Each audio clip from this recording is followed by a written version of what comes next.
Hello दोस्तों, welcome back. ओम नमः शिवाय। तो आज मैं आप लोगों से बात करूंगा धनिष्ठा नक्षत्र के बारे में, जो कि है मंगल का नक्षत्र। तो मंगल के नक्षत्र के और दो वीडियोस मैंने बना दिए हैं, जो कि है मृगशिरा, जो कि मंगल का नक्षत्र है, और चित्रा अगेन, जो कि मंगल का नक्षत्र है। तो आज जो कि फाइनल मंगल का नक्षत्र के बारे में बात करेंगे, जो कि है धनिष्ठा के बारे में। और आपको पता ही है कि जो मंगल के नक्षत्र होते हैं ये दो ज़ोडिएक साइन को कवर करते हैं। जैसे कि यहाँ धनिष्ठा में भी कैप्रिकॉर्न साइन और एक्वेरियस साइन को धनिष्ठा नक्षत्र कवर करता है। अब देखिए, यहाँ पे आपको एक चीज़ मैं बता दूं कि जब भी जैसे मेरा एक मानना है कि धनिष्ठा नक्षत्र जो होता है वो चरम होता है मंगल के नक्षत्र का। चरम का मतलब ये होता है कि देखिए, कैप्रिकॉर्न और एक्वेरियस ये पूरा कर्म से रिलेटेड प्लेसमेंट होता है। कर्म और लाभ का रिलेटेड प्लेसमेंट होता है जहाँ पे, और सोसाइटी का होता है। बेसिकली एक्वेरियस साइन सोसाइटी का होता है। तो जब यहाँ मून धनिष्ठा में प्लेस्ड हो जाता है तो आपकी जो जिंदगी है, कम से कम 95% ये पब्लिक और कर्म के लिए आपका जो माइंडसेट है वो बन जाता है। तो इस वजह से देखिए, ये पर्सन लाइफ में ग्रो करता है। देखिए, जिसका भी मून धनिष्ठा नक्षत्र में है वो लाइफ में ग्रो जरूर करेगा। हो सकता है कि वो जल्दी ग्रो करे और प्लेनेट के प्लेसमेंट की वजह से, हो सकता है कि वो मिड लाइफ में ग्रो करे, या हो सकता है कि वो लेटर पार्ट यानी कि 50 के बाद भी ग्रो कर सकता है। वो कभी गिव अप नहीं करता। मंगल के नक्षत्र का मतलब क्या होता है कि वो पर्सन कभी गिव अप नहीं करता। और ये जो धनिष्ठा नक्षत्र का पर्सन मेन क्यों नहीं गिव अप करेगा, क्योंकि वो हमेशा सोसाइटी से इंटरेक्ट करेगा, या तो फिर उसको उसके बैक ऑफ द माइंड में हमेशा कर्म की एक भावना रहेगी, जिस वजह से वो लाइफ में कभी गिव अप नहीं करता है। तो इस वजह से इस पर्सन के लाइफ में जब तक उसकी मृत्यु नहीं होती है, उसके सक्सेस होने का टाइम रहता ही है। मतलब सक्सेस होने के कुछ कारण बनते ही है, कुछ मोटिवेशन आता ही है जिससे कि वो कुछ करे। तो इस वजह से भी देखिए, इस नक्षत्र के लोग, देखिए धनिष्ठा है तो धन की बात होगी, और धन को देखा भी जाता है धनिष्ठा नक्षत्र से।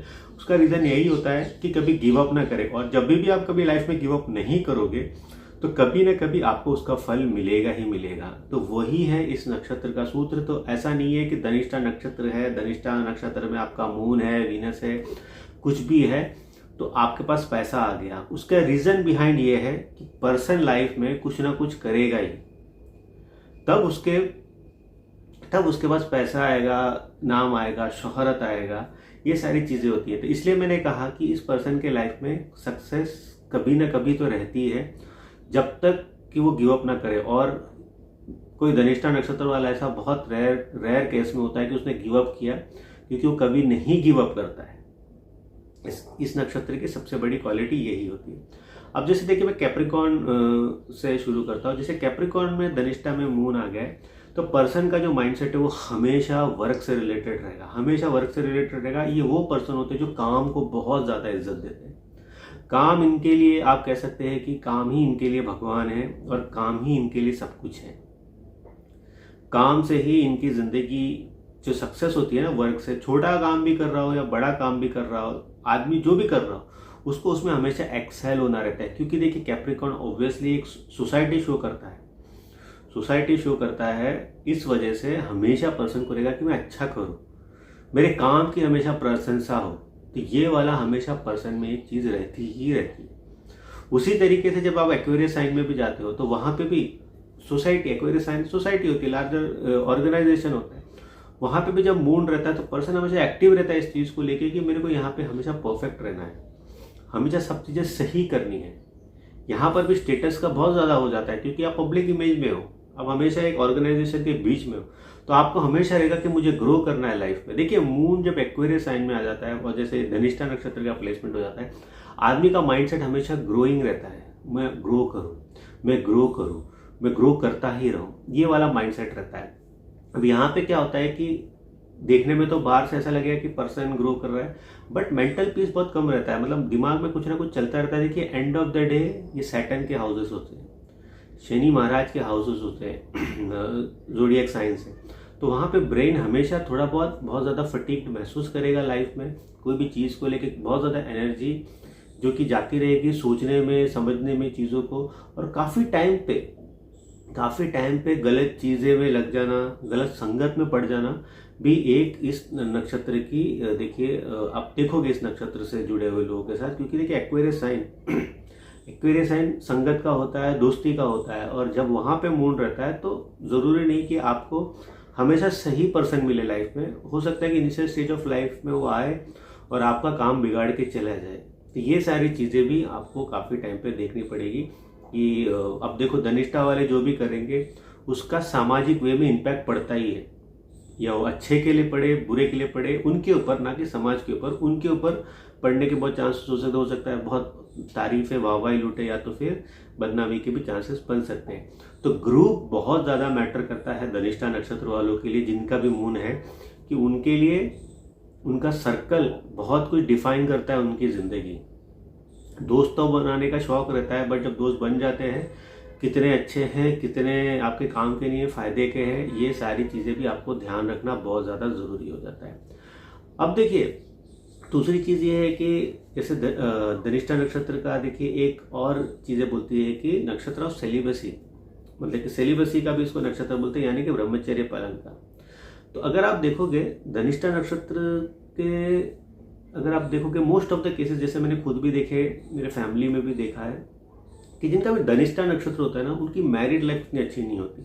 मैरिज में रहते हैं, या तो वो शादी चलती है, ऐसा नहीं है कि आपके डिवोर्स हो रहे हैं, ठीक है। अगर आपका 7th and 6th हाउस में कोई रिलेशन नहीं बन रहा है और कुछ योग नहीं बन रहा है, तो आपके डिवोर्स होने के चांस नहीं होंगे, बट वो मैरिज आपके लिए मैरिज नहीं है। वैसा आपको फील होगा कि हाँ ठीक है मैरिज है, चल रहा है, समाज को दिखाने के लिए चल रहा है, बट रियल में आपकी वो आत्मा उस मैरिज में नहीं होगी, बस दिखाने का होगा। और बहुत लोग का शादी होता नहीं है इस नक्षत्र में, या तो फिर बैड मैरिज एक्सपीरियंस इस पर्सन को होता ही है, क्योंकि पर्सन बहुत ज़्यादा सामाजिक है। तो उसको घर अब देखो कि जब इतना आपका एनर्जी जो है Capricorn sign and Aquarius sign में लग जाता है, तो उसका जो ऑपोजिट होता है वो आपका कैंसर साइन होता है। तो कैप्रिकॉर्न के ऑपोजिट तो कैंसर साइन है, जो घर होता है हमारा, तो वहाँ पे काफ़ी टाइम पे ज़्यादा एनर्जी जा नहीं पाती, ये भी एक रीज़न होता है। And they are multiple reasons. अब देखिए तो कुंडली टू कुंडली डिफर होता है, बट ये एक मैं वन ऑफ द रीज़न आपको बता रहा हूँ। बट यहाँ पे एक एज के बाद पर्सन को ऐसा लगता है, अगर देखिए वो 35-36 के हो जाते हैं, तो उनको ऐसा लगता है शायद शादी मेरे लिए ज़रूरी नहीं है, शादी मुझे करने की ज़रूरत नहीं है। ये एक बैक ऑफ द माइंडसेट आपका बन जाता है। तो मैरिज यहाँ पे काफ़ी टाइम पे मैंने देखिए यूजुअली देखा है कि मैरिज में बहुत प्रॉब्लम होती है, या तो पर्सन मैरिज नहीं करता, या तो फिर वो कभी ट्रस्ट नहीं कर पाता अपोजिट पर्सन पे। It can be woman, it can be man. खास करके मैन में देखा है कि वो परफेक्टली कभी एनालाइज नहीं कर पाते कि मैं एग्जैक्टली किससे शादी करूं, किससे शादी करके मुझे रियल में लगे कि हाँ सब सेटल हो गया, सारी चीज़ें देखनी पड़ेगी। तो ये भी एक माइंडसेट हो जाता है, जिस वजह से वो काफ़ी टाइम पे मैरिज इतना डिले कर देते हैं कि मैरिज उनकी होती नहीं है, ठीक है।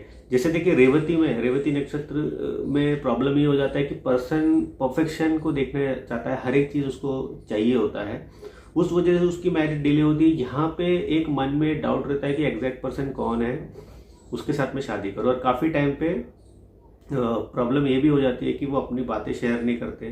धनिष्ठा नक्षत्र में जब मून रहता है तो काफ़ी टाइम पे अपना दर्द ज़्यादा किसी से वो शेयर नहीं करते, अपने तक ही रखते हैं।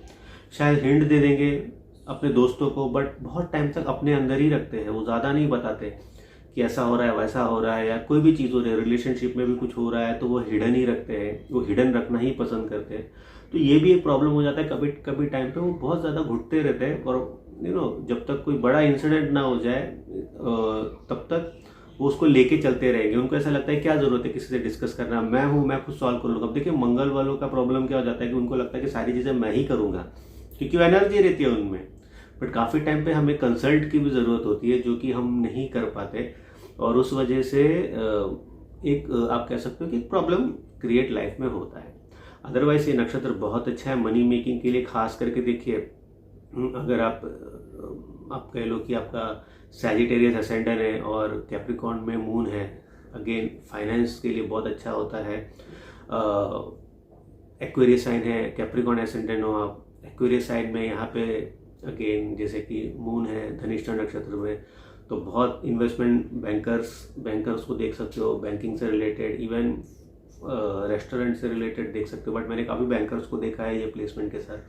तो ये सारी चीज़ें होती है। जैसे ही अगर देखिए ये 7th 5th 4th 10th 9th में आपका देखिए धनिष्ठा नक्षत्र में मून आ जाता है, तो फाइनेंस आने के बहुत ज़्यादा चांसेस होते हैं। यही है कि आपको कोई एक बड़ा बिग डिसीजन आपकी लाइफ में लेना पड़ता है, जैसे कि बिजनेस करना है, एंटरप्रेन्योरशिप करना है।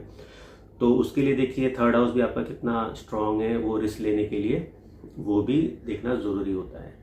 तो ये था धनिष्ठा नक्षत्र में जिसका भी मून है उनके बारे में। अच्छा लगा तो ज़रूर लाइक कीजिए और सब्सक्राइब कीजिए मेरे चैनल को अगर आप देखते हो तो। और कंसल्ट करना है तो डिस्क्रिप्शन बॉक्स में मैंने मेरा व्हाट्सअप नंबर डाल दिया, वहाँ मुझे मैसेज कर सकते हो, आप उस कैसे मुझसे कंसल्ट कर सकते हो। तो अगली वीडियो तक मुझे इजाज़त दीजिए।